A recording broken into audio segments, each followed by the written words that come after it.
Joe, can I take you back to your prior life? You've been in government, in policy.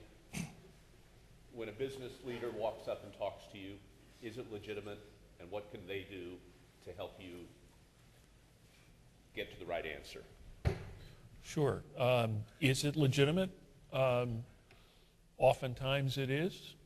I've had, if a business leader comes up to me and says, which says there's an outcome here which would be good for my company. Okay, that's a factual statement. We're playing with a white baseball. We can both understand what's going on, and that's fair. If a business leader comes up to me and says, here's what is good for the country, and throws me a spitball, then I think we're in a different circumstance. What should a business leader do? Let me just go back to the case and the additional conditions, and let's think about what that should induce a business leader to do. The case sets forth essentially the conditions if currency values are going to remain relatively the same going out into the future. When that case was written, that was probably a fairly reasonable anticipation.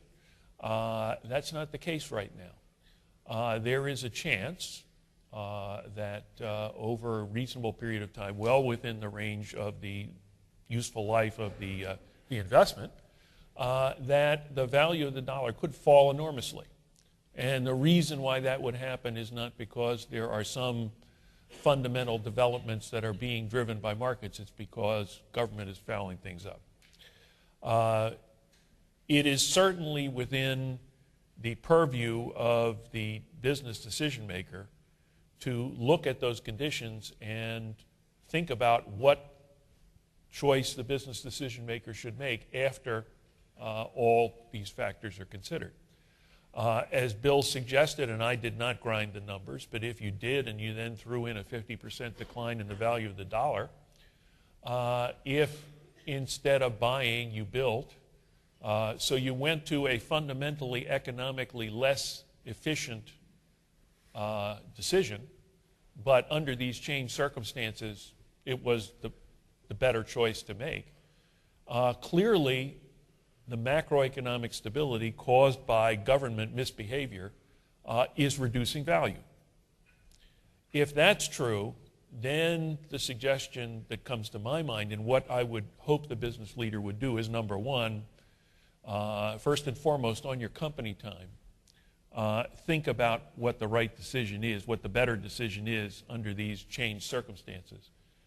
But maybe on your own time, given that government misbehavior has reduced value for you, think about how in the longer term you might play a role to prevent this kind of misbehavior in the future, because it'll be good for your company, but then also as a subsidiary benefit, it'd be good for everybody.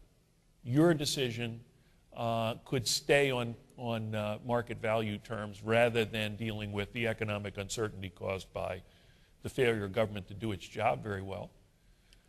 And in addition to that, such decisions would be multiplied across the economy, and everybody would be better off. So it seems to me that there's a role to play in terms of making your own decision, but there's another role to play in terms of the role, your place in society and what you can do to help the entire country to make better decisions that are more consistent with values.